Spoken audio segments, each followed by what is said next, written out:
अस्सलाम वालेकुम स्टूडेंट्स, मैं हूं असद मलिक और मैं हूं आपका पीओसी इंस्ट्रक्टर। आज हम जिस टॉपिक के बाद बात करने वाले हैं वो है आपका chapter 1, that is human activities.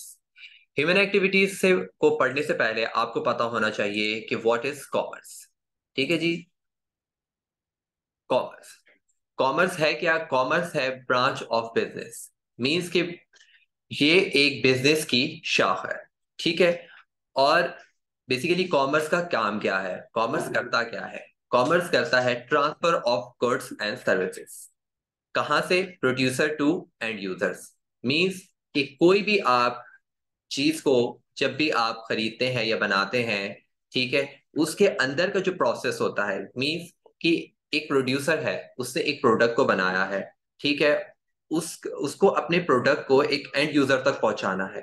ठीक है। उस प्रोडक्ट के पहुंचाने तक के जो बीच का प्रोसेस होगा, उसके दौरान बहुत सी चीजें, बहुत से मरहले आएंगे।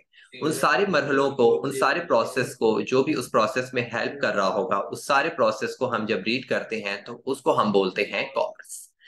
ठीक है जी। कॉमर्स की हमारे सामने यहाँ पे मैंने 4 एग्जांपल्स लिखी हैं, that is retailer and wholesaler. ठीक है। रिटेलर एंड होलसेलर्स कौन होते हैं? रिटेलर्स वो होते हैं जो कि आपकी गली मोहल्ले में जो भी रिटेलर, जो भी शॉपकीपर्स होते हैं, आप इनसे कुछ भी प्रोडक्ट खरीदते हैं। ठीक है। आप जब डेली बेसिस पे सेम प्रोडक्ट खरीदते हैं और एक ही प्रोडक्ट का जब नाम लेते हैं, स्पेसिफिकली आप किसी ब्रांड का नाम लेते हैं, तो वो रिटेलर को समझ आ जाता है कि ये प्रोडक्ट जो है ये डिमांड में है। तो जब भी वो चीज डिमांड में होगी तो अगली बार वो उसकी सप्लाई को बढ़ा देगा, कोशिश करेगा कि वो प्रोडक्ट ऑलवेज मेरी शॉप पे अवेलेबल हो, क्योंकि कस्टमर को ये चीज चाहिए।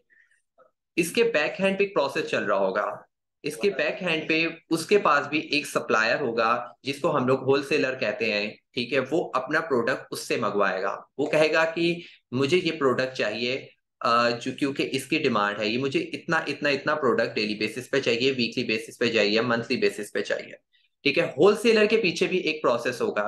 वो कौन होगा? वो कंपनी का या इंडस्ट्री का प्रोड्यूसर होगा, जो कि प्रोडक्ट्स को एक्चुअली बना रहा है। वो according to the demand, according to the क्या कहते हैं उसकी ऑर्डर्स, वो अपने प्रोडक्ट्स को बनाएगा। और इस तरीके से ये पूरा प्रोसेस चलता है, कहाँ से? प्रोड्यूसर टू रिटेलर तक। उसके बाद आप एक एंड यूजर्स होते हैं जो कि रिटेलर से जाके चीजों को बाय करते हैं। दूसरे हमारे पास बैंक्स।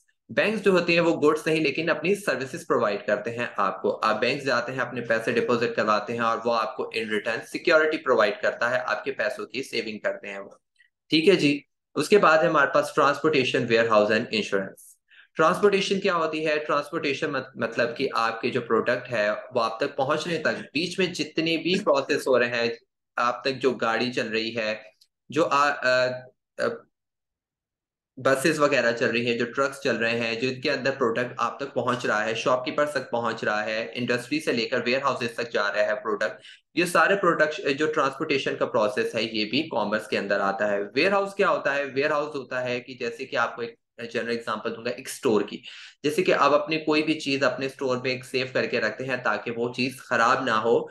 ठीक है। इस तरीके से कंपनीज का अपना एक वेयर हाउस होता है जिसके अंदर वो अपने प्रोडक्ट्स को स्टोर करते हैं उनकी लाइफ टाइम को बढ़ाने के लिए, और वक्त आने पर उसको दोबारा आगे पहुंचाने के लिए। ठीक है जी। और उसके बाद है हमारे पास इंश्योरेंस। इंश्योरेंस कंपनीज इसलिए करवाती हैं कि ताकि कभी कल को कोई भी नुकसान होता है, फैक्ट्री में आग लग जाती है या रास्ते में जाते हुए गाड़ी का एक्सीडेंट हो जाता है, गाड़ी को आग लग जाती है, तो जो कंपनी का जो इतने प्रोडक्ट का जो माल है वो जो है वो उनको नुकसान ना हो, किसी भी डैमेज या लॉस को बेयर ना करें वो इतना ज्यादा, इसलिए वो उसकी इंश्योरेंस करवाते हैं। तो ठीक है, ये भी प्रोसेस जो है ये भी कॉमर्स के अंदर आता है। उसके बाद हमारे पास लास्ट डेट इज एडवर्टीजमेंट।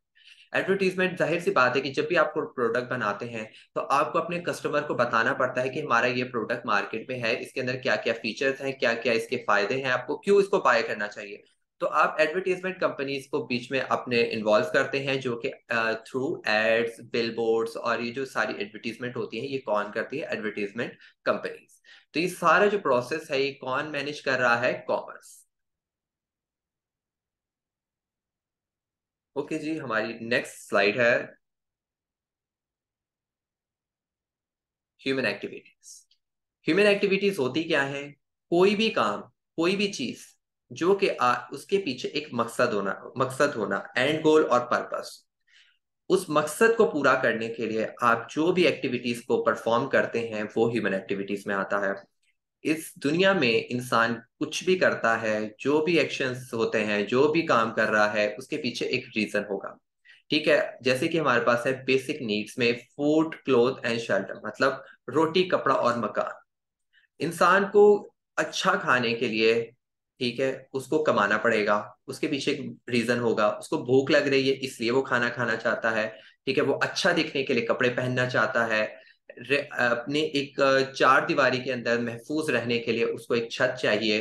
ठीक है, तो ये सारी एक्टिविटीज, इस इन चीजों को, इन बेसिक नीड्स को पूरा करने के लिए इंसान डिफरेंट डिफरेंट एक्टिविटीज को परफॉर्म करता है।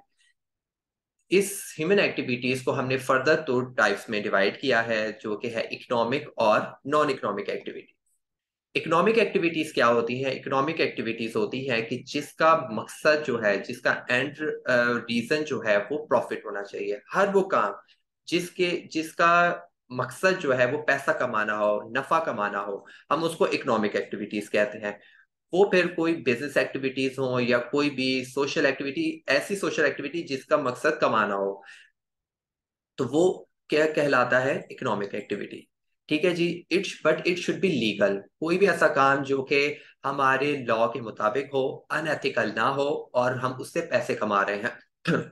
जैसे कि हमारे सामने एग्जांपल मौजूद है ऑन्टरप्रेन्योर्स की। ऑन्टरप्रेन्योर्स वो होते हैं जो कि अपने बलबूते पे कोई काम स्टार्ट करते हैं, या इसका आप बोल सकते हैं एक बिजनेस पर्सन। ठीक है, वो बिजनेस पर्सन एक फैक्ट्री का मालिक हो सकता है, कंपनी का मालिक हो सकता है, इवन एक शॉपकीपर को भी आप एक बिजनेसमैन ही है वो। ठीक है, आप फूड चेन पे चले जाएं, जहां पर भी ये सारे लोग काम कर रहे हैं, उनका खुद का काम है, तो वो सारे ऑन्टरप्रेन्योर्स में आ जाएंगे। ठीक है जी। डॉक्टर्स और टीचर्स जो है अपनी सर्विसेज प्रोवाइड करते हैं। ठीक है, और वो सर्विसेज प्रोवाइड करने के इन रिटर्न आपसे पैसे लेते हैं। ठीक है, डॉक्टर जो है वो आपसे, हो सकता है कि डॉक्टर का अपना क्लिनिक भी हो। ठीक है, तो वो ऑन्टरप्रेन्योर में भी आ जाएगा, और आप इसके जरिए वो आपसे पैसे कमा रहा है। ठीक है, government employees, private company employees जो कि एक फिक्स सैलरी पे काम करते हैं या डेली वेजेस पे काम करते हैं। तो ये सब जो लोग हैं, ये अलग अलग डिपार्टमेंट के, अलग अलग महकमे के जो लोग हैं, ये काम कर रहे हैं, एक प्रोफेशनल लेवल पे आके काम कर रहे हैं। तो इनका एट द एंड मकसद क्या है? पैसे कमाना, नफा कमाना। तो ये सारी चीजों को क्या बोलते हैं हम? Economic activities. दूसरा हमारे पास non economic activities. Non economic activities वो होती हैं जो आप एक्टिविटीज तो परफॉर्म करते हैं, ठीक है, लेकिन उसका एंड रीजन क्या होता है, उसका मकसद क्या होता है? अपने आप की सेल्फ सेटिस्फेक्शन, अपने आप की के अपने आप को खुश करना। जो भी एक्टिविटीज जो आपको आपको सेटिस्फाई करती हैं, जैसे कि हमारे पास हैं स्पोर्ट्स। आप कुछ भी गेम खेलते हैं, क्रिकेट खेलते हैं, इवन आप शॉपिंग पे भी जाते हैं, मूवी देखने जा रहे हैं, फैमिली के साथ हैंग आउट कर रहे हैं। ठीक है, तो ये सारी चीजें किस में आ जाएंगी? Non economic activities. और दूसरे हमारे पास सीएसआर एक्टिविटीज। सीएसआर एक्टिविटीज होती है, जाहिर सी बात है, अब जब बिजनेस के बारे में पढ़ रहे हैं तो बिजनेस भी बहुत सी कंपनीज अपनी सीएसआर एक्टिविटीज को करती हैं, जिसका जिसका सीएसआर का फुल फॉर्म है कॉर्पोरेट सोशल रिस्पॉन्सिबिलिटीज। ठीक है, बहुत सी कंपनीज भी ऐसी साल में, 2 साल में, 3 साल में कुछ ऐसी एक्टिविटीज करती रहती है, सोशल एक्टिविटीज, जिससे एट द एंड तो कंपनी का फायदा हो रहा है, लेकिन अल्टीमेट उनको उससे कोई प्रॉफिट नहीं हो रहा, वो उससे कुछ रिटर्न पैसे नहीं चार्ज कर रहे हैं, लेकिन एक सोशल उनका बेनिफिट जरूर हो रहा है। ठीक है, एक उनकी कंपनी इमेज बन जाती है। ठीक है जी। उसके बाद है हमारे पास लास्ट रिलीजियस एक्टिविटीज। आप जिस भी रिलीजन से बिलोंग करते हो, आप उस रिलीजन के मुताबिक अपनी एक्टिविटीज को परफॉर्म करते हैं। जैसे कि अगर इफ यू आर मुस्लिम तो आप नमाज पढ़ेंगे, रोजा रोजा रखेंगे। तो ये सारी जो एक्टिविटीज है, ये इससे आपको पैसे नहीं मिलते हैं, ठीक है, बट सेल्फ सेटिस्फेक्शन मिलती है। ठीक है, तो ये सारी चीजें किस में आएंगी? नॉन इकोनॉमिक एक्टिविटीज में। ठीक है जी। तो ये था हमारा लेक्चर 1। आई होप कि आपको समझ आया होगा। नेक्स्ट लेक्चर में हम आपके साथ लेक्चर 2 की बात करेंगे। ठीक है जी। हमारे साथ जुड़े रहिए। हमारे यूट्यूब चैनल, हमारे वेबसाइट और हमारे व्हाट्सएप कम्युनिटी के लिंक्स आपके सामने मौजूद हैं। हम सोशल मीडिया पे भी आपके साथ मौजूद हैं। लिंक्स सबके यहाँ पे मौजूद हैं। तब तक अपना ख्याल रखिएगा। अल्लाह।